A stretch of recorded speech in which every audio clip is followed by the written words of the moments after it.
So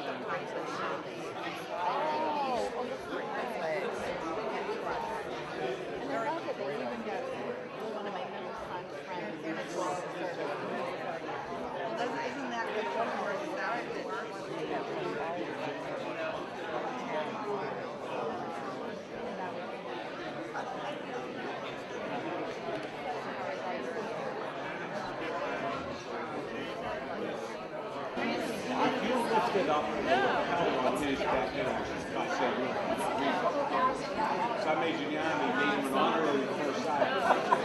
He wore a first prison shirt underneath. And they just Did I take anyone's plates? no, I'm not done yet. I am not putting my hand there. You gotta watch her, Dick. She's pushing.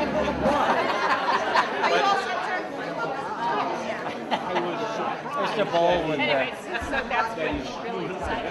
He wasn't serious. Because he wasn't I'm a guy his whole life.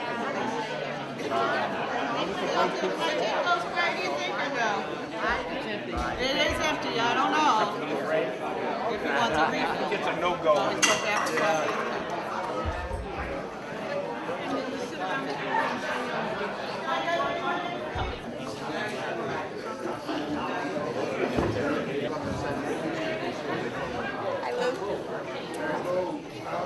Mr. Helpin with his camera.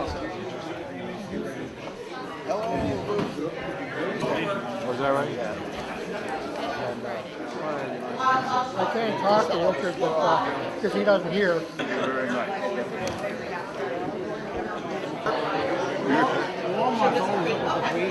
I know.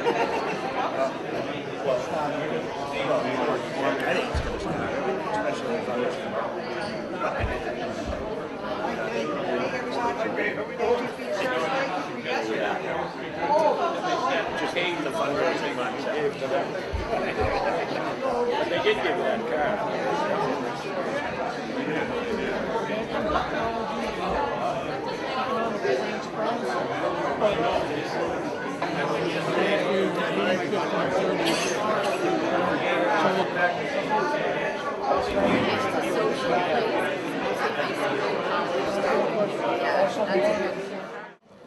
Good morning and welcome to the Veterans Day breakfast that the Rotary Club of Neshoba Valley sets up each year. We'd like to start this morning's program. I'm going to ask that Father Romain Viranvirwa lead us in an invocation.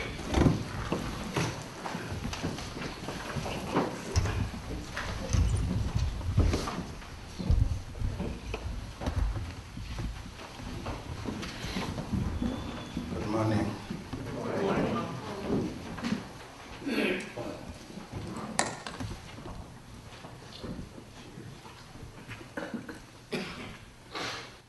God Almighty,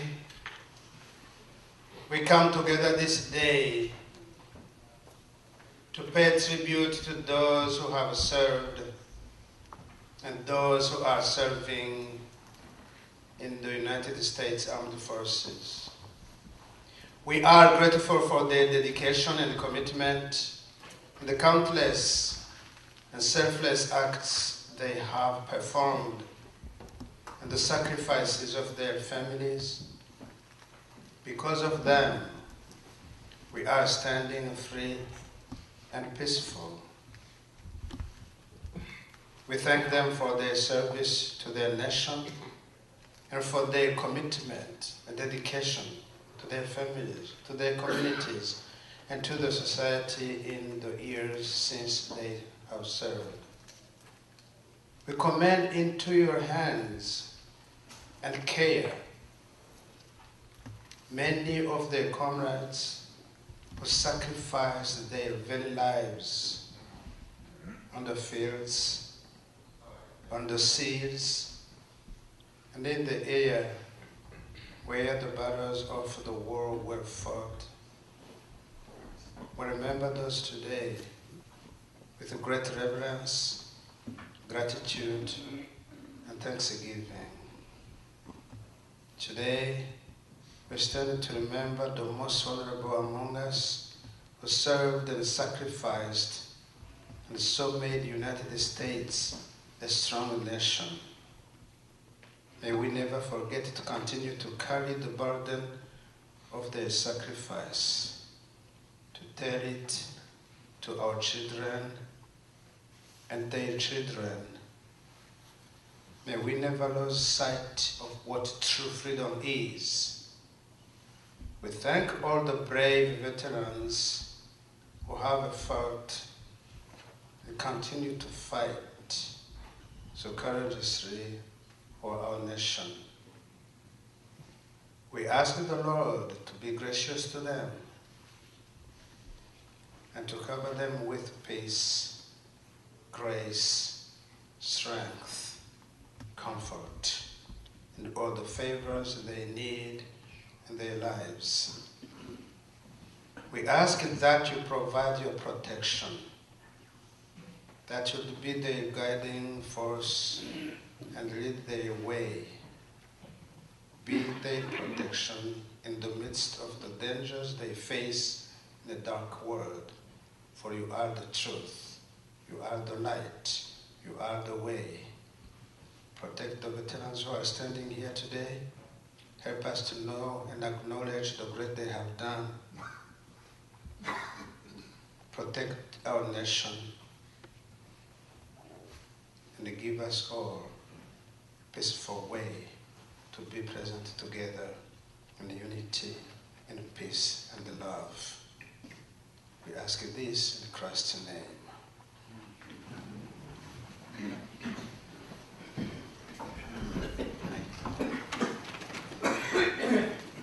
Thank you, Father. I failed to mention that the Father prefers to go by Father Romaine. We can pronounce it a little better in this country that way. He does, in addition to serving at St. Irene's Church in Carlisle, he does a great amount of work with the Veterans Administration out of Bedford and takes many late-night calls helping veterans, so we thank you for that. Welcome to the Stowe Veterans Breakfast. My name is Howard Kendall, and I am a member of the Rotary Club of Neshoba Valley, which serves the towns of Stowe, Bolton, and Lancaster. On the 11th hour of the 11th day of the 11th month, an armistice or temporary cessation of hostilities in that great and terrible war was declared by the Allied nations with Germany. Commemorated as Armistice Day, beginning the following year, November 11th became a legal federal holiday in the United States in 1938. Today we celebrate the 100th anniversary of the end of World War I, the war that people of that time came to call the war to end all wars. Unfortunately, it was not. In the aftermath of World War I, or World War II rather, and the Korean War, Armistice Day became Veterans Day, a holiday dedicated to American veterans of all wars, including the more recent wars of Vietnam, Iraq, Afghanistan, Somalia, as well as elsewhere where democracy needed protecting. On a personal note, I'm a Vietnam-era veteran, Army veteran, trained as an artillery field directional controller, but ultimately assigned to Personnel G1, where they use my civilian education. Unlike my cousin and millions of others, I did not serve in combat.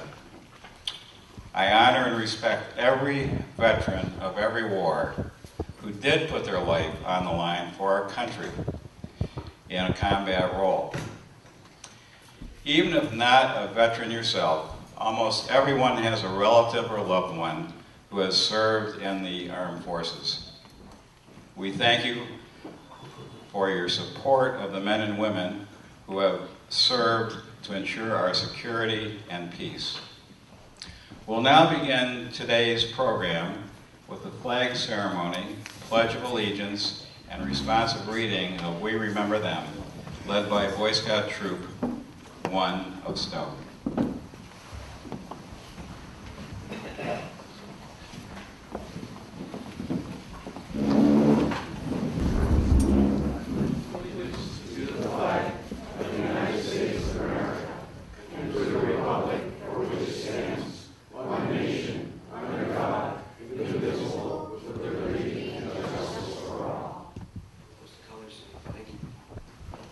We remember with sorrow those whom death has taken from our midst. Taking those dear ones into our hearts with all of our beloved, we recall them now with reverence. In the rising of the sun and in its going down, we remember them. In the blowing of the wind and in the chill of winter, we remember them. In the opening of buds and in the rebirth of spring, we remember them. In the blueness of the sky and in the warmth of summer, we remember them. The rustling of leaves and in the beauty of autumn, we remember them. In the beginning of the year and when it ends, we remember them. When we are weary and in need of strength, we remember them. When we are lost and are sick at heart, we remember them. When we have joys we yearn to share, we remember them. So long as we live, they too shall live, for they are now a part of us.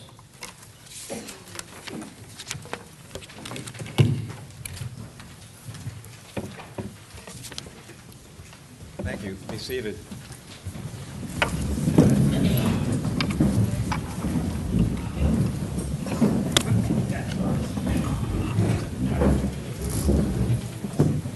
So this breakfast just doesn't happen. There are a large number of volunteers that their work and efforts make it happen. So I'd like to acknowledge those who have contributed to making the Veterans Day breakfast happen here in Stowe. First and foremost, Laura and Chris Spear from the Rotary.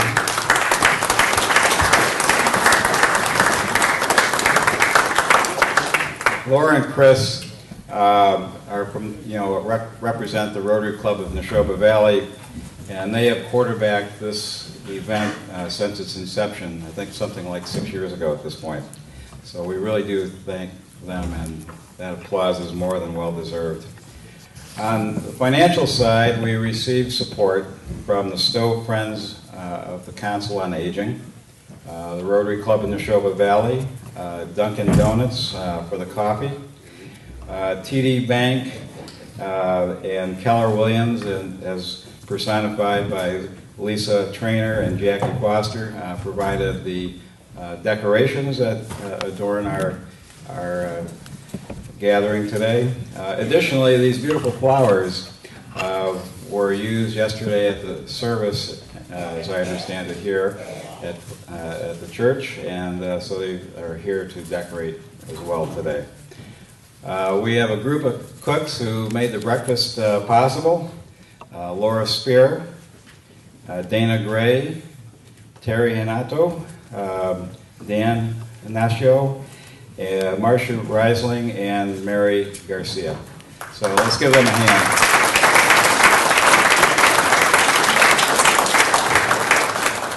It was a good breakfast year after year. It's always good. Thank you. There are many members of the Rotary Club in the Neshoba Valley here serving in many different ways, so we thank all of them. Nancy McPherson of Nancy's Airfield Cafe provided assistance with the food that we've enjoyed this morning. And of course, the Boy Scout Troop 1 of Stowe, in addition to leading us in the flag ceremony, they helped set up, helped in serving, and will be helping in cleaning up. So thank you very much.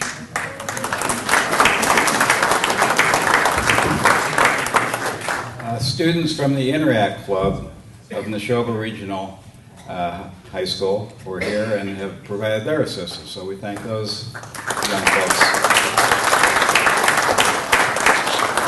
Stowe TV is filming this event, and I guess that will allow others to share it that could not be here. Phil Mosley helped set up the sound system, which we're using today, so we appreciate that. It's a little better than if we didn't have a sound system. So thanks a lot, Phil. And of course, we want to thank many of the officials of Stowe.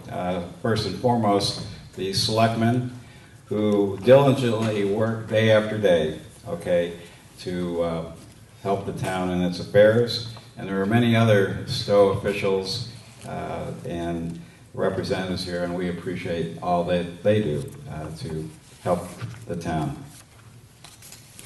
So next, and maybe foremost, we'd like to recognize all the veterans here.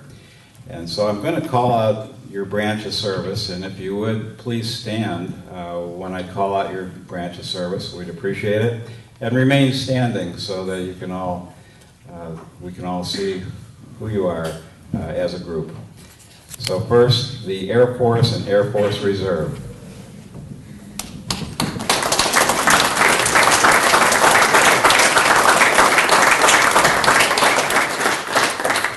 The Air National Guard.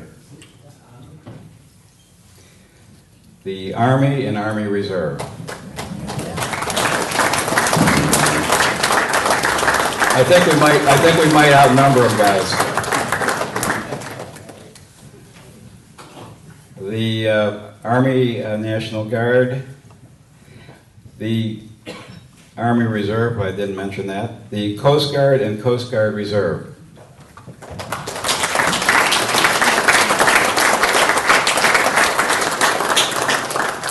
The Marine Corps and Marine Corps Reserve.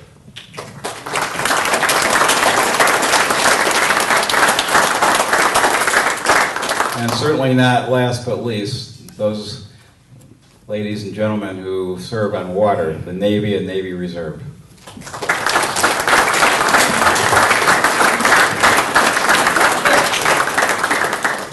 Thank you all for your service. Thank you very much.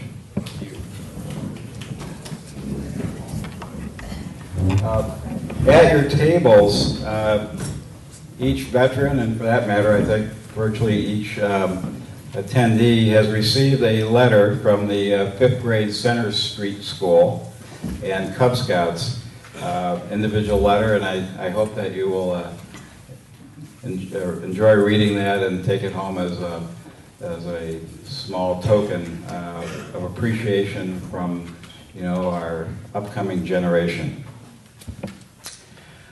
So, with no further ado, I would, at this point, like to introduce State Senator Jamie Eldridge, who I believe has arrived, and I'd like to introduce Senator Eldridge, who represents Middlesex and Worcester District. At the State House, Jamie has focused his energies on enhancing public education, promoting campaign and ethics reform, protecting the environment, improving public safety, expanding access to health care, and improving public transportation. Jamie is known for his independent efforts on behalf of his constituents. I give you Senator Jamie Eldridge.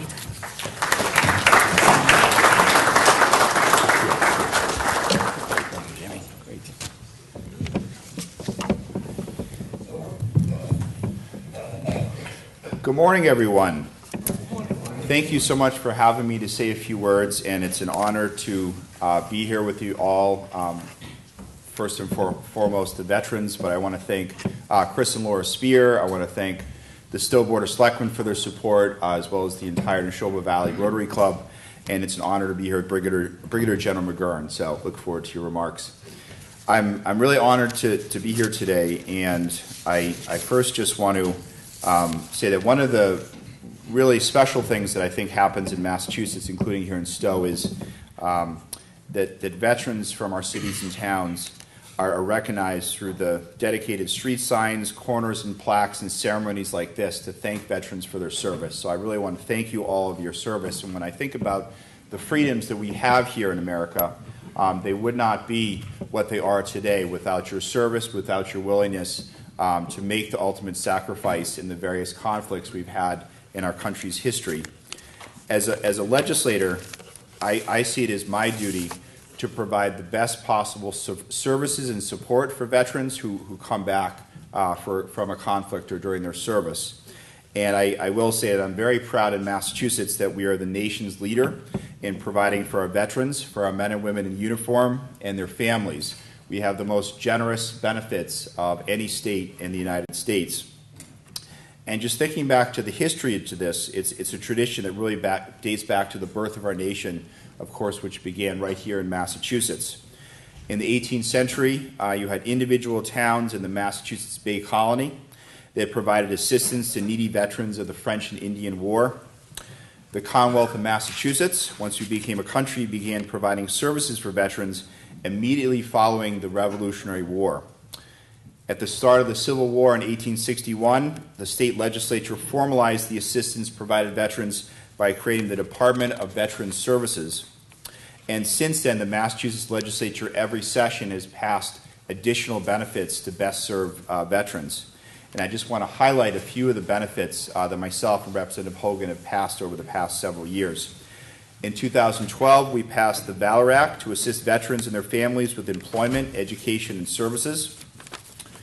The bill also made it easier for children of military personnel to transfer between school districts and states. In 2014, we passed the Valor Act 2, creating a home modification program to help injured veterans stay in their homes. This Valor Act also allowed students to enroll in college, and if they were called to active duty, allowed them to return immediately to that college upon returning from their service. In 2016, we passed the HOME Act, increasing access to housing for veterans, which has become a real critical issue, especially in certain of our cities across Massachusetts where the increase of homelessness of veterans has been a real challenge. The law would also grant veterans preference in admissions for scattered site housing. In 2016, we passed the BRAVE Act. 2018, we passed the BRAVE Act, so just this year, expanding benefits and increasing access to a range of services for veterans, active duty military, and their families. The new law assists veterans and their families with employment protections, tax exemptions, burial expenses, court programs, and medical care. So I'm very proud that the legislature has done its part, but at the end, really today is about thanking each and every veteran for their service, for their willingness to make the ultimate sacrifice. And I also want to thank the spouses and family members, because I know what you go through too, to support your spouse as he or she is serving in a military conflict. So thank you very much for your service. It's an honor to be here with you. And once again, thank you for your service. Thank you.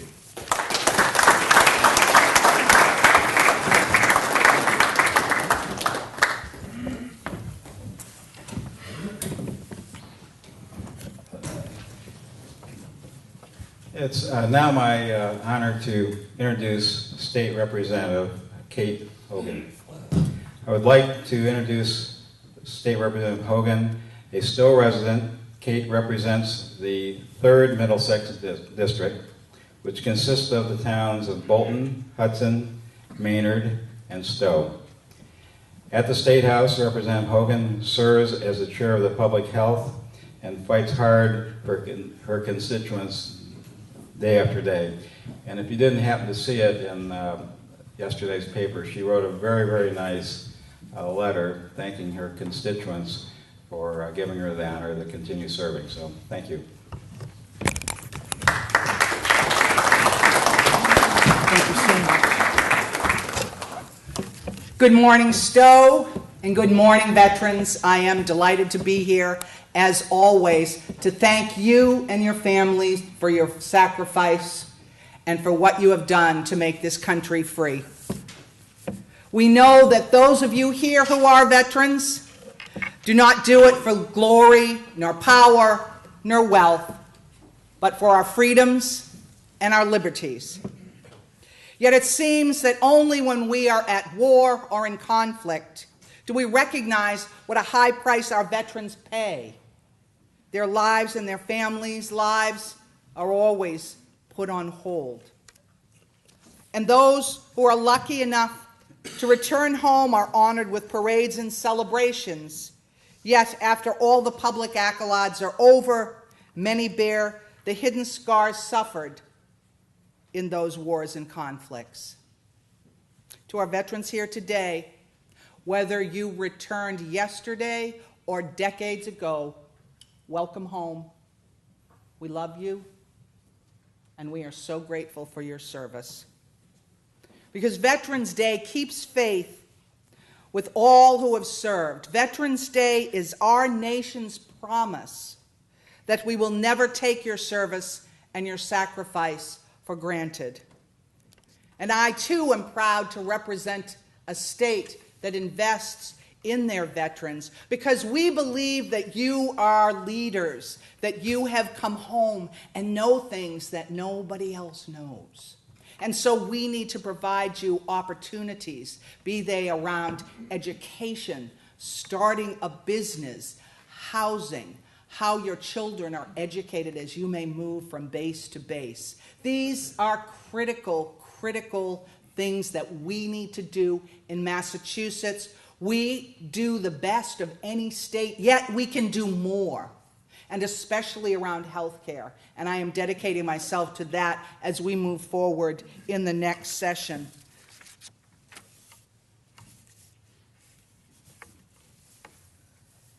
So what I say is, on this 11th day of the 11th month in 2018, let us all look around this gathering and take time to thank veterans that have gathered with us. Let them know how much we appreciate the freedoms they have made possible for us, and let us never forget their service. And let us reflect on what has been given by each generation, and look at what has been given by most recent generations.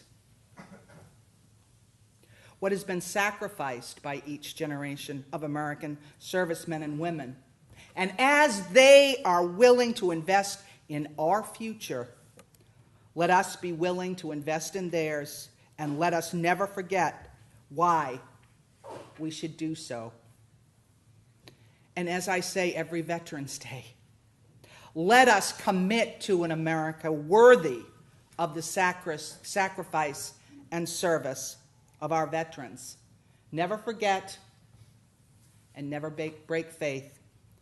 God bless Stowe, God bless the Commonwealth of Massachusetts, and God bless America. Thank you all for being here today.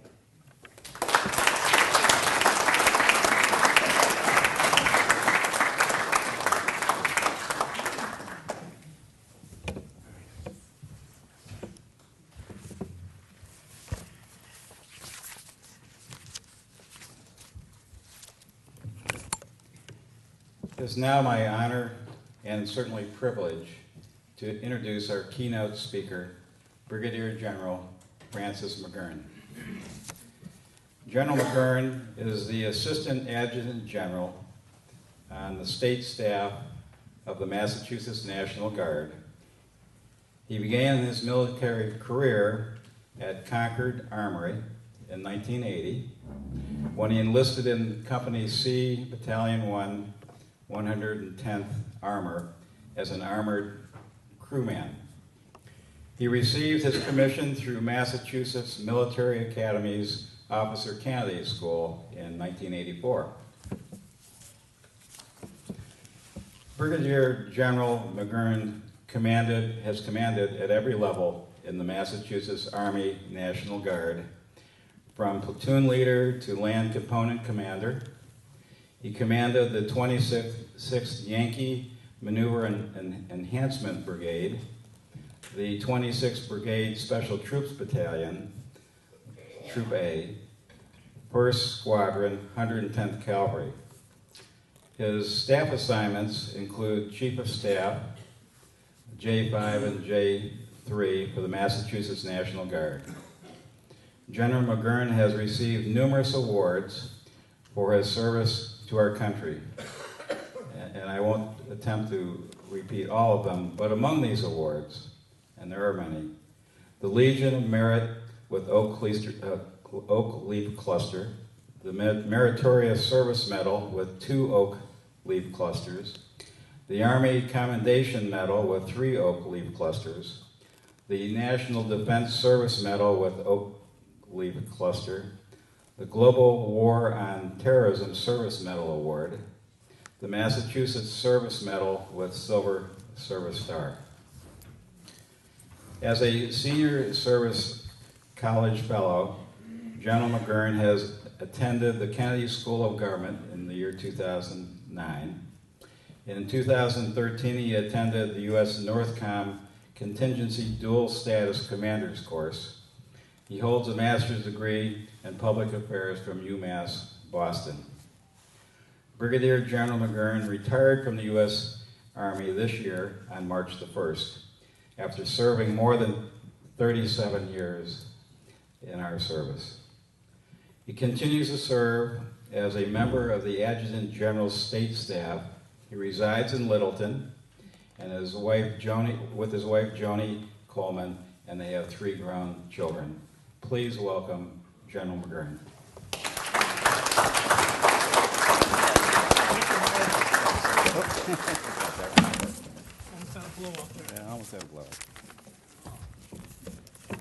Well, good morning, everyone, veterans in particular.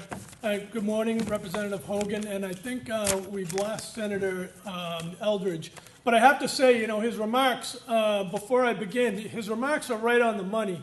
Our legislature and our governor have combined as a team to provide not only some meaningful benefits, but some pretty significant adjustments to Mass General Law 33. That's the militia laws that govern how the National Guard does its business. It hadn't been updated since 1957, and now we're in a regular process of review and update, and it's pretty significant. What I didn't know is that this is a tradition that goes back to the founding of the Bay Colonies, and there's a historian by the name of Robert Hackett Fisher.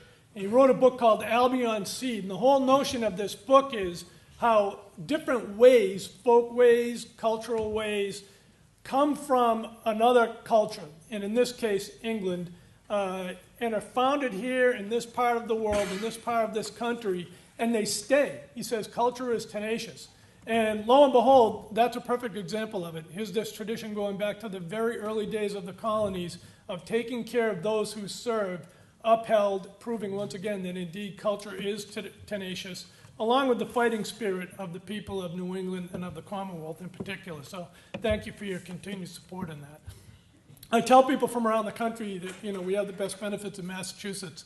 And if you get around much, everyone thinks we're this enclave of liberals, and somehow liberals hate veterans, right? There's like this misnomer about it. And they can't believe it until I start to lay down for them exactly what this Commonwealth does in proving that there's no need to wrap yourself in a political affiliation when it comes time to take care of people who've made service a way of life.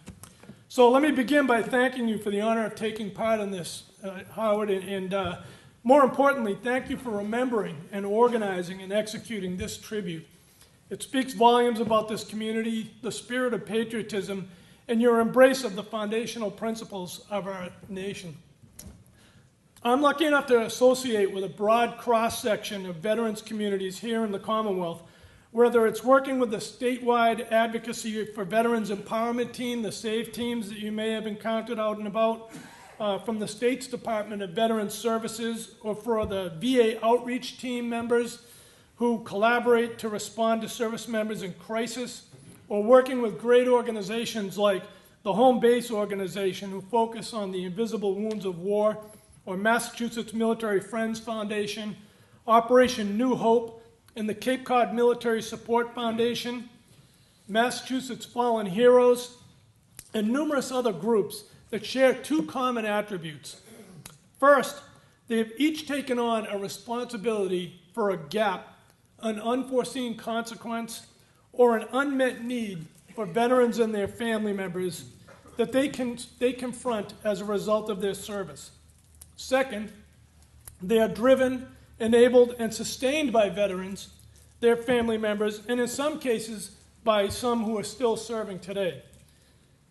As Assistant Adjutant General, part of my portfolio is to sit at the intersection of needs, requirements, and capabilities on behalf of the men and women who serve today, and many of them are veterans, and these tremendous organizations, teams, and individuals who recognize these shortfalls in what services can do for their people to address unmet needs, and they decided to do something about it.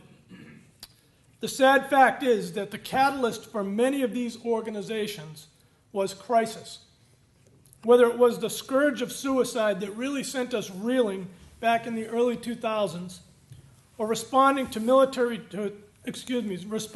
trauma of military sexual assault, or the less onerous but still consequential challenges of service member unemployment, or more particularly in the Guard, underemployment for our veterans. I also spent a lot of time getting to know the student veterans organizations at several of our colleges and universities back when I was actively serving, and began to recognize a path, what you might call a hierarchy of engagement, that can provide a twofold benefit to our service members. And this breakfast, this community of veterans, your commitment to each other and the communities where you live, is a great example of the value of that hierarchy. About 4 or 5 years ago, the writer and journalist Sebastian Junger came out with a book called Tribes about the challenges of homecoming and belonging for our veterans, particularly combat veterans, as Howard alluded to. He took a fair amount of invective from on the web of social media outlets that cater or pander or sell, in some cases, to the veterans community. His thesis was that the unique bond that forms among service members, particularly the extraordinary bonds that develop between people who share the jarring experience of ground combat, present as much of a challenge for service members trying to reintegrate, or really in most cases trying to integrate. Many of these veterans, many of you were very young, and your military experience may well have been the first significant experience of your life right out of school. It presents as much of a challenge as the actual challenges of post-traumatic stress. And some people thought that in doing so, he was giving short shift to post-traumatic stress and mental health requirements, those invisible wounds of war that Home Base and Project New Hope tackle so effectively. But I think anyone who has been in uniform knows that life in the armed forces is different. The bonds are stronger. Or in the words of Bill Murray in Stripes, we're all mutants. Was there a generational gap there? You guys are too young for Stripes, right? At any rate, I came to see that some of the people who were in crisis were in fact feeling isolated and alone, losing the sense of belonging, purpose, and fellowship that was part of the fabric of life in uniform can leave someone feeling a void. Here is where engagement can be so important, and the student veterans groups provided an example of what I mean when I say there is a hierarchy of engagement.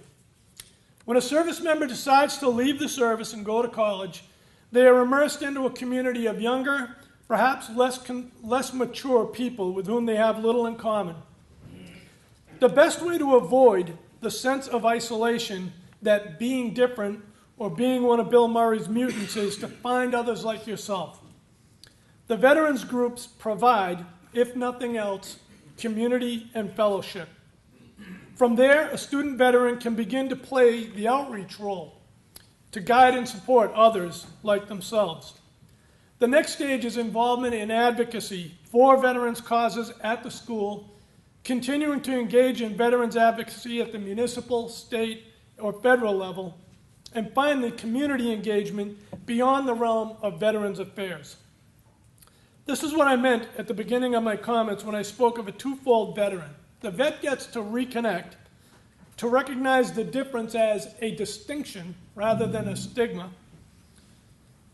And the fellow vets in the school community or the town or the city, state, or in fact our nation gain the commitment, the sense of service, and the enrichment of an engaged citizen. Think about your own experience. And here in the Neshoba Valley Veterans, each and every one of you jumped into that spectrum somewhere along in that engagement kind of hierarchy that I'm trying to describe. and you stayed on it to a degree that you found worthwhile. There were personal benefits for you, and there is a strengthening of your community. It's critical that we continue to reach out to those who are just emerging from that experience to make sure that that sense of isolation, which supposedly went away in the age of the internet, but in fact can still leave our service members feeling isolated and alone. And certainly an environment like this is amongst the most welcoming I can imagine. I started with saying that your commitment to honoring veterans speaks volumes about your spirit of patriotism and your commitment to the foundational principles of our nation. If you think I'm overstating this, let me read you something we're all familiar with. We, the people of the United States, in order to form a more perfect union, establish justice, ensure domestic tranquility, provide for the common defense, promote the general welfare, and secure the blessings of liberty to ourselves and our posterity, do ordain and establish this Constitution for the United States of America. Provide for the common defense. The preamble to our Constitution links justice, domestic tranquility, common defense, and general welfare as obligations and rewards to be shared by all. It implies that sacrifice begets access. But in reality, very few today take on the common defense as part of their contract with the greater good or the Commonwealth. Your engagement has much to teach today's service members. At every opportunity, I will hold you up as an example for young men and women who feel adrift, feel a void in the absence of camaraderie, the absence of common purpose, and the sense that you are doing something important, something worthy of your sacrifice. And for that, I thank each and every one of you from the bottom of my heart. Before I close, I want to bring a couple of programs to your attention that I want to spread the word about. The Massachusetts Medal of Liberty is a tribute to the families of Massachusetts citizens who have made the ultimate sacrifice. The medal is struck to reflect the symbolism of the Purple Heart. It is usually presented on behalf of the governor by a senior officer of the National Guard, and having had the honor of presenting the medal to several of them, it's a very moving tribute. It seems to me, specifically to very immediate family members, to be a moving tribute. Eligibility is that the service member was killed in action or died of wounds in a theater of war. I would be happy to leave my email address with any of you who wish to apply on behalf of a service member or a family friend. And we've organized various ceremonies. We've done them at a synagogue. We did one at the Patriots at Gillette Stadium. We did one at Fenway. We've done very small individual ones for older family members who aren't as mobile. So I would be happy on behalf of the Commonwealth to assist VSOs or anyone else that would like to put together a tribute to a family member who's lost. And we've gone as far back, believe it or not, as the Civil War. Maybe not quite in the spirit of next of kin, but we presented them for all family members who have lost people in all conflicts that I can recall absent the Revolution. The other is a reminder that the Department of Defense's commemoration of the 50th anniversary of the Vietnam War continues. Where are our Vietnam-era veterans? Where are you, folks? On behalf of the DOD and a grateful nation, let me say personally thank you to you. And I hope that you've heard of this. If you haven't, I would be happy to provide some information as well. This commemoration continues this year. It provides the official, long overdue thank you from DOD on behalf of a grateful nation. The commemorative pins that are presented in recognition of your service are distinctive. I think they're very, very nice. And as a DOD partner weeks, and in 10 months, I'm going to do 3 weeks of training, and then a year and a half on deploying for 8 months. And all of a sudden, hiring a serving Guards member doesn't look like as good of an idea as hiring a veteran. So when I talk about underemployment, we have people that are stuck in a cycle of deploying, coming back, getting some filler job, deploying, coming back, getting some filler job. because they do find it challenging to move up a little bit. And I had a police department that will go unnamed in Bozeman, Montana, tell my son, the National Guard is not doing you any favors. And so we get that message out as much as we can. We get tremendous support from the State House with things like the Valor Act, and we also, part of that included when we mobilize a person on state active duty, that we now have a minimum that person's going to get paid when they step out for a storm or a hurricane or a tornado or what have you. It used to be a flat $100 a day. They're now paid commensurate with their military rate to include their dependent pay. So that was a huge boon as well. All right. Well, I certainly appreciate your attentiveness and your engagement and your service to our nation. Thank you, each and every one of you.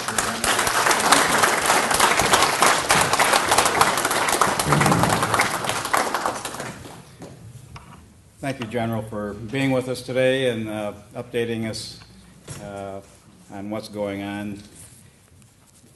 And we really appreciate you taking the time to be here. So we'll conclude this morning's breakfast with a few words from our chaplain, Father Romaine, a closing flag ceremony, followed by a photo of all veterans. So after we get done with the flag ceremony, if you'd care to come up forward here, we'll get a few pictures. So with that, Father Romaine, the podium is yours, sir.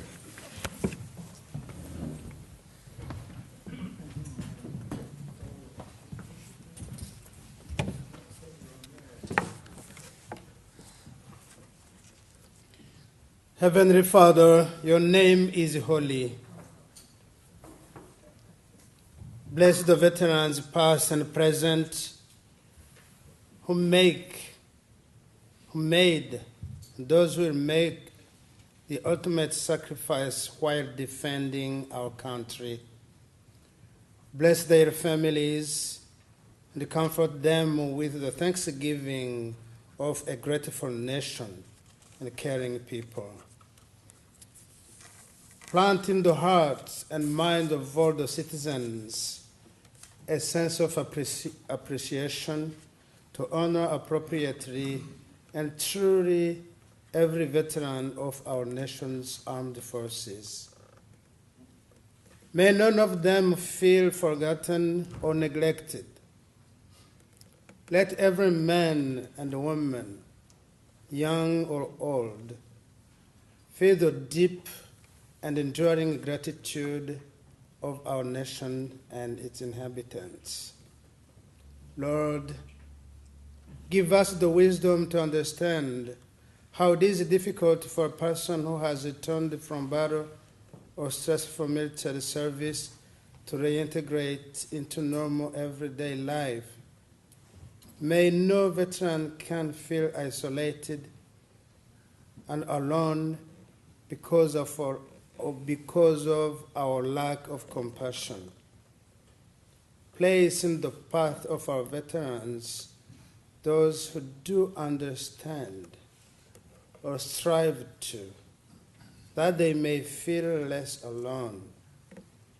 Remind them often that while their fellow human beings may never fully comprehend, they will never be invisible because you know and identify with them in everything. Heal the wounds they carry with them. Heal the wounds of their memories and the scars that many of them continue to carry. Please bring healing to those veterans who still hurt. Grant patience and wisdom to those around them who cannot understand, but can sometimes help the healing process. Father, please turn your gaze to those men and women who, in their military service, have sacrificed time, comfort, strength, ambition, health, and prosperity for the peace and safety of family and friends and others they've never even known. Reward them 100-fold for all their sacrifice and service. Bless them far beyond all their expectations. Reward them richly for all they have given. Almighty God, you know every veteran by name. You know their deeds, their hard work, and their perseverance. You know their needs, both material, psychological, mental, and spiritual. Please draw each one closer to you and grant them all the peace that surpasses all understanding, human understanding. Give them that peace that you alone can give, to rule in their hearts, to feel forgiven, strengthened, blessed, with the grace to call them all and their families, to feel proud of being members of this good nation. May the blessing of you alone, Almighty God, be bestowed on all the veterans, to keep them in love, your love, in peace, in comfort, in protection. May we continue to be grateful to them, to acknowledge the great they have done, and may you continue to stay with them. We ask this through Christ our Lord. Amen. Thank you, Father. So that'll conclude our Veterans Breakfast. Again, all veterans, if you join us here. Oh, the flag ceremony. Thank you, Laura. After the flag ceremony.